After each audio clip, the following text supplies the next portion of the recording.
Kisah Dubai dan kebenaran sabda Nabi Shallallahu Alaihi Wasallam. Akan datang kepada manusia suatu masa di mana orang-orang yang bertelanjang kaki, tidak berpakaian, miskin, dan penggembala kambing akan berlomba-lomba dalam meninggikan bangunan. Hadis riwayat Muslim, nomor 8. Kehidupan ini adalah nyata, lebih nyata dari pendapat siapapun tentang kenyataan. Ia terus bergerak, mengalir, dan berubah. Hari ini, seseorang miskin bertelanjang kaki. Esok hari, tiba-tiba ia menjadi miliuner yang membangun gedung pencakar langit yang tinggi. Nabi Shallallahu Alaihi Wasallam pernah bersabda menggambarkan situasi kehidupan akhir zaman.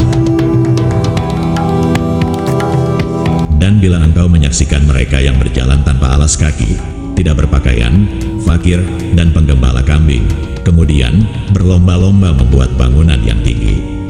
Sabda beliau ini nyata, lebih nyata dari pendapat siapapun tentang kenyataan.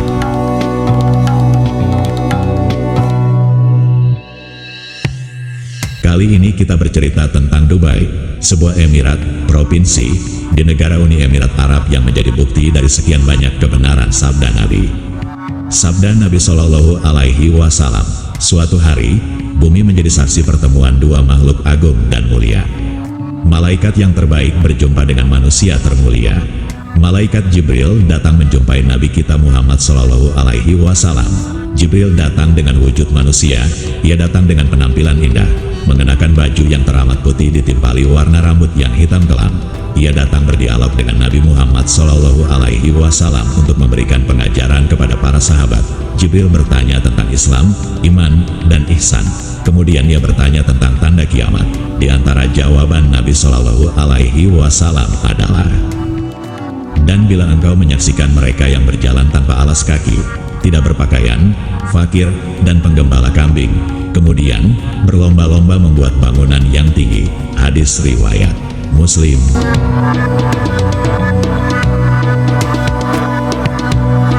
Inilah di antara tanda-tanda hari kiamat. Tanda hari kiamat ada yang sifatnya baik, ada pula yang buruk. Ada pula hanya sekedar kabar atau tanda yang aslinya tidak bersifat baik ataupun buruk.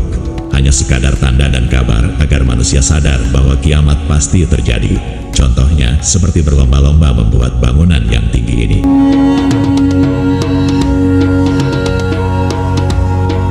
Dalam hadits lain yang diriwayatkan Imam Ahmad dari Ibnu Abbas radhiyallahu anhuma, ada keterangan tambahan. Ibnu Abbas bertanya kepada Nabi Shallallahu Alaihi Wasallam, "Wahai Rasulullah, dan siapakah para pengembala, orang yang tidak memakai sandal, dalam keadaan lapar dan yang miskin itu?" Beliau menjawab, "Orang Arab." Musnad Ahmad 4.332-334, nomor 2926. Emirat Dubai, wilayah Uni Emirat Arab, UAE. UAE sendiri merupakan sebuah negara federasi yang terdiri dari 7 emirat yang kaya akan minyak bumi. 7 emirat ini adalah Abu Dhabi, Ajman, Dubai, Fujairah, Ras Al Khaimah, Sharjah, dan Al Qawain. Pada tahun 1971, 6 dari emirat ini bergabung untuk mendirikan Uni Emirat Arab. Setahun berikutnya, Ras Al Khaimah menyertai mereka. Dubai adalah keemiran yang paling populer. Ada yang mengatakan nama kota ini berasal dari bahasa Persia, karena dulu wilayah ini berada di bawah kekuasaan Kekaisaran Sasaniyah Persia. Ada pula yang mengatakan kata Dubai berasal dari bahasa Arab Daba yang artinya menjalar atau mengalir, karena di Dubai terdapat aliran sebuah sungai air garam yang sekarang dikenal dengan Khor Dubai atau Dubai Creek. Dubai terletak di sepanjang pantai Teluk Arab, dipimpin oleh keluarga Al Maktoum sejak 1883. Pemimpinnya saat ini adalah Mohammed bin Rashid Al Maktoum yang juga menjabat sebagai Perdana Menteri dan Wakil Presiden UEA. Bagaimana selanjutnya risalah ini membuktikan akan kebenaran daripada hadis Nabi Shallallahu Alaihi Wasallam. Lalu seperti apa Dubai, dulu, kini dan masa yang akan datang? Salahkah jika pembangunan itu begitu masif di negeri penjaga 2 kota suci yakni Makkah dan Madinah? Stay tune terus di channel ini.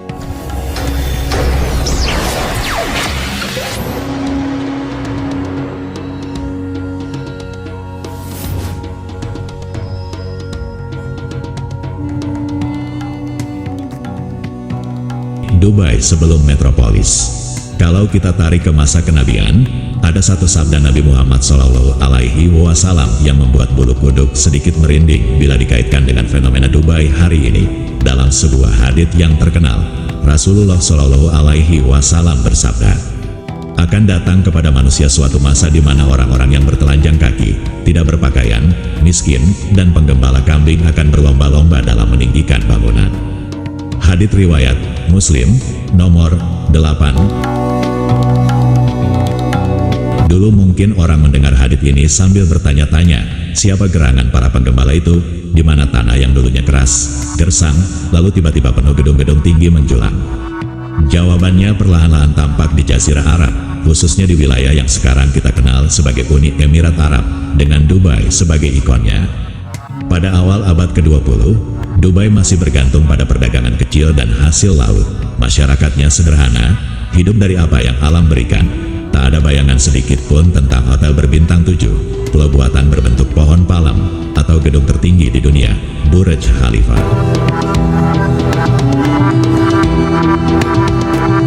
Kalau tadi kita bicara tentang Dubai, kini kita lebarkan pandangan kita ke seluruh wilayah Arab, tanah yang menyimpan rahasia perubahan sejarah paling dramatis dalam peradaban manusia. Awalnya, Arab hanyalah daratan luas yang keras, gersang, dan dipandang sebelah mata oleh imperium-imperium besar dunia seperti Romawi Timur dan Persia. Tak ada yang benar-benar memperhitungkan bangsa Arab kala itu. Mereka hidup dalam suku-suku, penuh persaingan antar kabilah, bertahan hidup di tengah padang pasir yang brutal. Istilah kota besar pun hanya layak disematkan pada beberapa tempat seperti Mekah, yang saat itu lebih terkenal sebagai pusat perdagangan dan ziarah. Lalu, seperti badai yang tenang sebelum meledak, datanglah momen perubahan itu, Islam lahir. Madinah, yang dulunya hanya Yasrib, tiba-tiba menjadi mercusuar peradaban dunia. Mekah, yang penuh berhala, bertransformasi menjadi pusat tauhid. Bayangkan seperti melihat kota kecil biasa tiba-tiba dalam beberapa dekade menjadi jantung spiritual umat manusia. Dalam waktu kurang dari 1 abad setelah wafatnya Rasulullah SAW pada tahun 632 Masehi, wilayah Arab bukan hanya bangkit, tapi meruntuhkan dua imperium raksasa dunia saat itu, Persia dan Romawi Timur, Bizantium. Sebuah perubahan yang kalau dalam film mungkin terasa tidak masuk akal, tapi ini nyata. Dulu, jauh sebelum berdirinya kerajaan modern, kawasan Jazirah Arab, termasuk wilayah yang sekarang kita kenal sebagai Arab Saudi, adalah dunia yang terfragmentasi. Banyak suku yang hidup mandiri, membentuk kabilah-kabilah kuat seperti Quraisy, Bani Tamim, dan banyak lagi.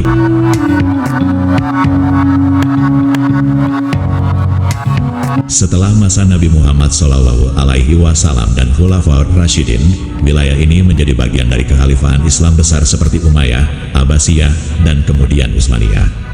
Namun, memasuki abad ke-18 Masehi, di tengah berbagai konflik internal dan kemunduran kekhalifahan, lahirlah sebuah gerakan penting di tanah Najd, daerah tengah Arab, yang mengubah segalanya. Gerakan ini dipelopori oleh Syekh Muhammad bin Abdul Wahab, seorang ulama yang menyerukan kembali kepada kemurnian tauhid, membersihkan ajaran Islam dari praktik-praktik yang dianggap menyimpang. Beliau kemudian membentuk aliansi dengan seorang pemimpin lokal, Muhammad bin Sa'd, pada tahun 1744 Masehi. Nah, disinilah benih pertama negara Arab Saudi mulai ditanam. Kedua tokoh ini, dengan semangat agama dan kekuatan politik, mulai menyatukan wilayah-wilayah Jazirah Arab di bawah panji dakwah dan persatuan. Namun tentu saja, perjalanan mereka penuh lika-liku, kadang menang, kadang runtuh. Bahkan kerajaan pertama mereka dihancurkan oleh pasukan Ottoman dari Mesir pada awal abad ke-19.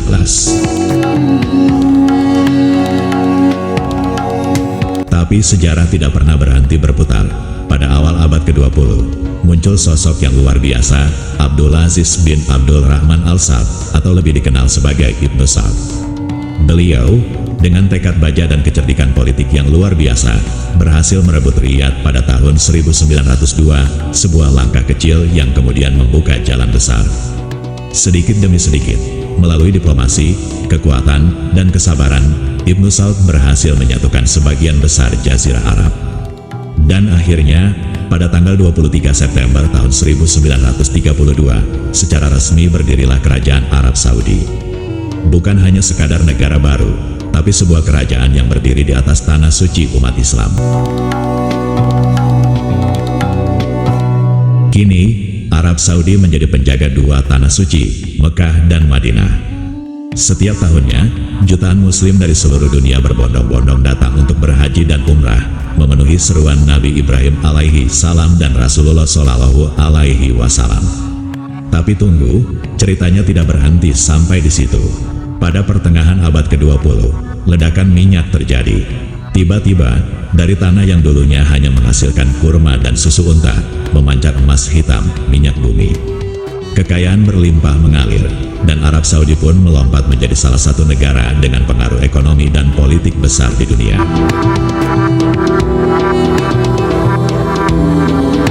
Namun, meski gedung-gedung pencakar langit berdiri di Riyadh dan Jeddah, dan proyek-proyek futuristik seperti kota NEOM mulai dibangun, satu hal tetap menjadi pusat identitas Arab Saudi.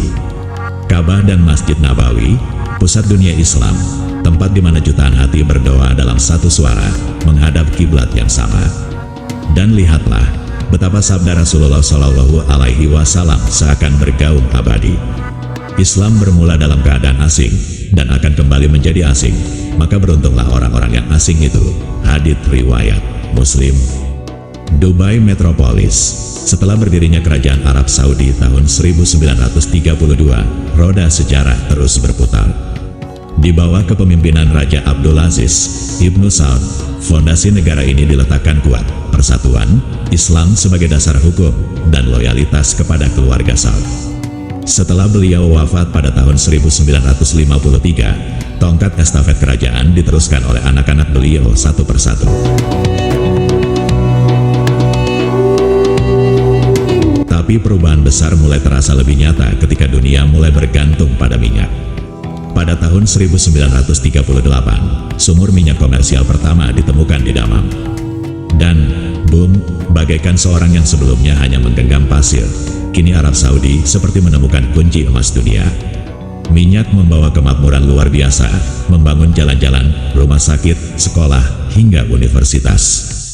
Dari Riyadh yang dulu hanya berupa benteng-benteng bata, kini menjadi kota metropolitan dengan gedung-gedung kaca yang menantang langit. Namun, tentu tidak semuanya berjalan mulus.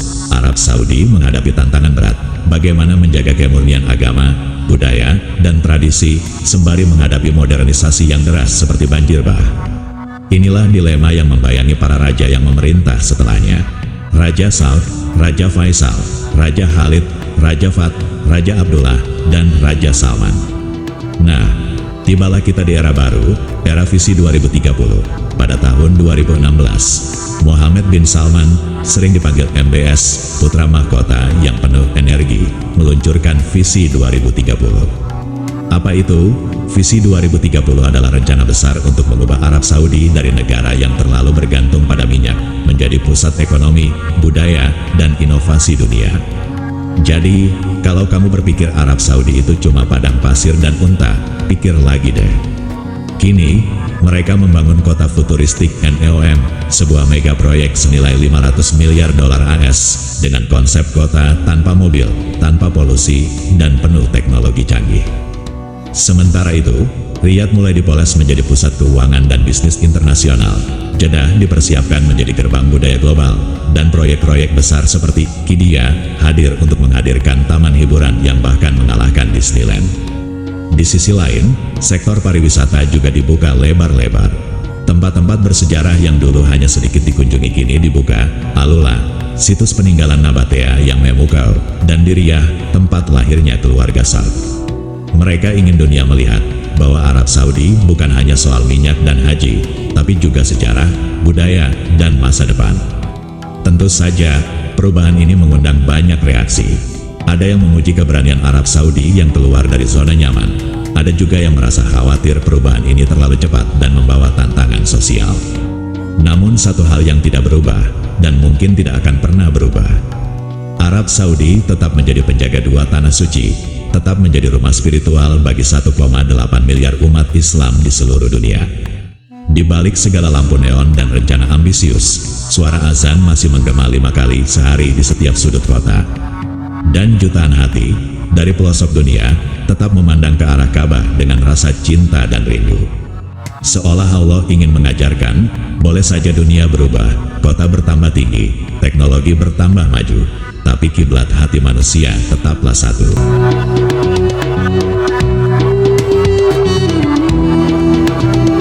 Islam adalah agama yang tidak menghalangi kemajuan ilmu pengetahuan dan teknologi. Inovasi dalam hal dunia dibuka selebar-lebarnya selama tidak melanggar syariat. Di zaman dahulu, umat Islam terkenal dengan kemajuan arsitekturnya. Oleh karena itu, tanda hari kiamat berupa berlomba-lombanya manusia dalam meninggikan bangunan tidak dikategorikan sebagai permasalahan yang nilai dasarnya jelek. Bahkan bisa jadi pembangunan ini bermanfaat dan maslahat. Sekarang di Dubai, semuanya serba besar, luas, dan tinggi, megah, mewah, sampai membuat mulut ternganga. Dubai adalah kota dengan pertumbuhan tercepat di dunia. Gurun yang kosong telah berubah menjadi gedung-gedung pencakar langit. Onta-onta telah berubah menjadi Ferrari, Mercedes, Hummer, dan lain-lain. Di antara bangunan tinggi di Dubai adalah: pertama, Burj Dubai atau yang dikenal Burj Khalifa, merupakan bangunan tertinggi di dunia. Tingginya 818 meter, kurang 182 meter lagi jadi 1 kilometer. Di dalamnya ada 30.000 rumah dan 9 hotel mewah. Kedua, 10 hotel tertinggi di dunia, 7 diantaranya ada di Dubai. 5 hotel tertinggi: JW Marriott Marquis Dubai, 355 meter, Ros Ryan, 333 meter, Burj Al Arab, 321 meter. Hotel termewah di dunia, Jumeirah Emirates Towers Hotel, 309 meter. The Address Downtown Dubai, 306 meter. Semuanya ada di Dubai. Ketiga, shopping mall terbesar di dunia adalah Dubai Mall dengan luas 50 kali luas lapangan sepak bola dan terdapat 1.200 toko. Di dalamnya ada akuarium terbesar di dunia yang isinya 33.000 hewan laut.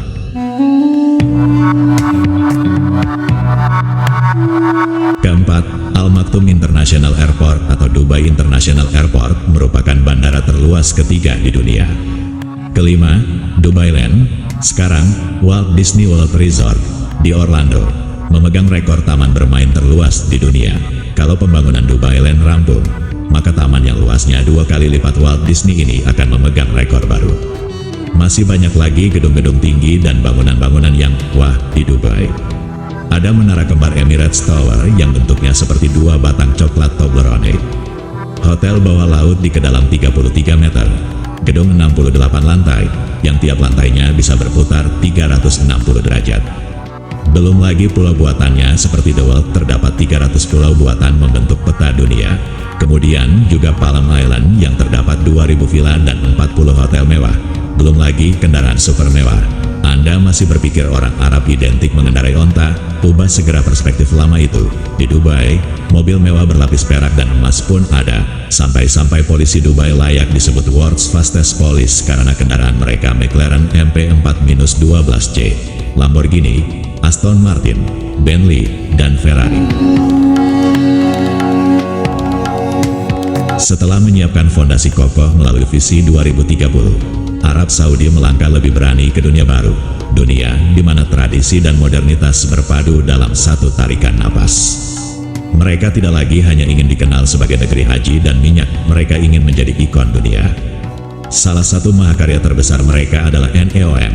Kalau dengar kata NEOM, bayangkan sebuah kota yang mungkin selama ini hanya ada di film fiksi ilmiah. Mobil-mobil terbang, gedung-gedung pintar yang berkomunikasi satu sama lain, lingkungan yang 100% hijau tanpa polusi, dan semua ini dibangun di tengah gurun.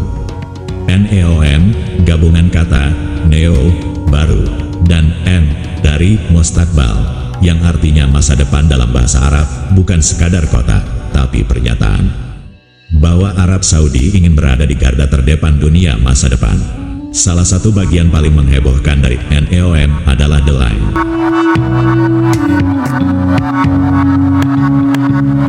Bayangkan sebuah kota berbentuk garis lurus sepanjang 170 km, tanpa mobil, tanpa jalan raya, dan tanpa polusi. Warga cukup naik transportasi super cepat yang bisa mengantar dari ujung ke ujung hanya dalam waktu 20 menit. Bangunannya, cermin raksasa yang membelah gurun pasir, seolah-olah ilusi antara realitas dan mimpi.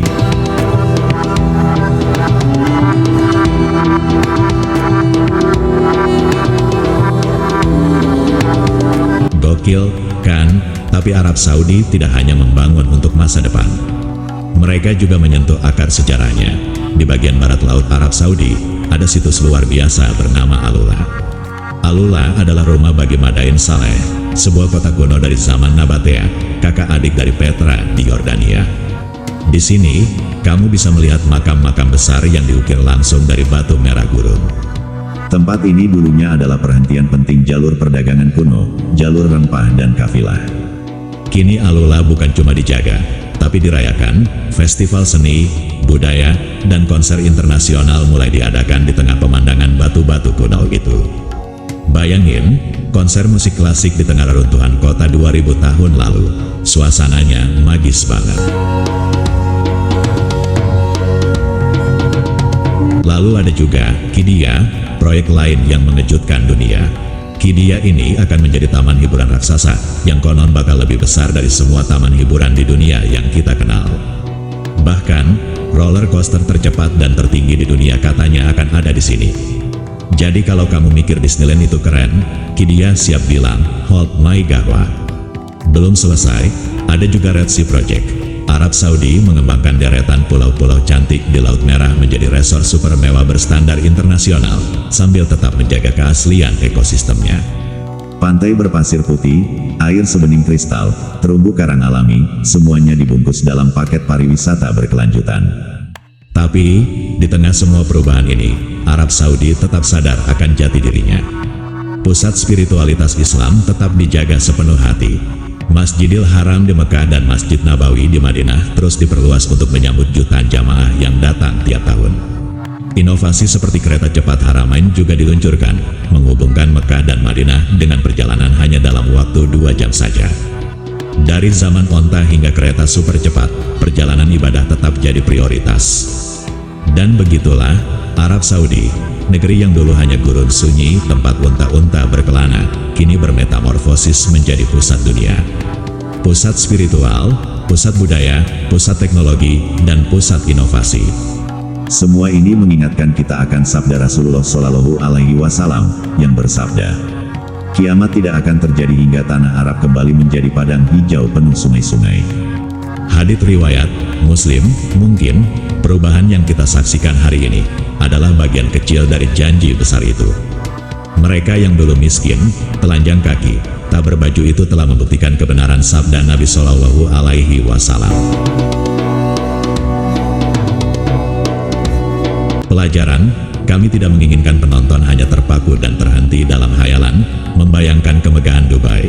Bukan itu pesan yang ingin disampaikan. Cobalah renungkan sabda Nabi Shallallahu Alaihi Wasallam. Benarlah apa yang beliau kabarkan. Hal itu pula menunjukkan mukjizat beliau. Beliau mengabarkan tentang sesuatu yang akan terjadi di masa yang akan datang. Orang yang hidup di masa tersebut akan menyaksikannya. Beliau mengabarkan tentang orang-orang miskin berlomba-lomba meninggikan bangunan. Hal itu telah terjadi, dan kita telah menjadi saksinya. Beliau mengabarkan tentang turunnya Nabi Isa, keluarnya Dajjal, Yajuj dan Majuj. Hal ini pun pasti terjadi. Orang yang hidup di zamannya akan menjadi saksinya. Dan beliau Shallallahu Alaihi Wasallam mengabarkan tentang kenikmatan surga dan kengerian neraka. Orang yang percaya sebelum mereka menyaksikannya, merekalah orang yang beruntung dan berbahagia.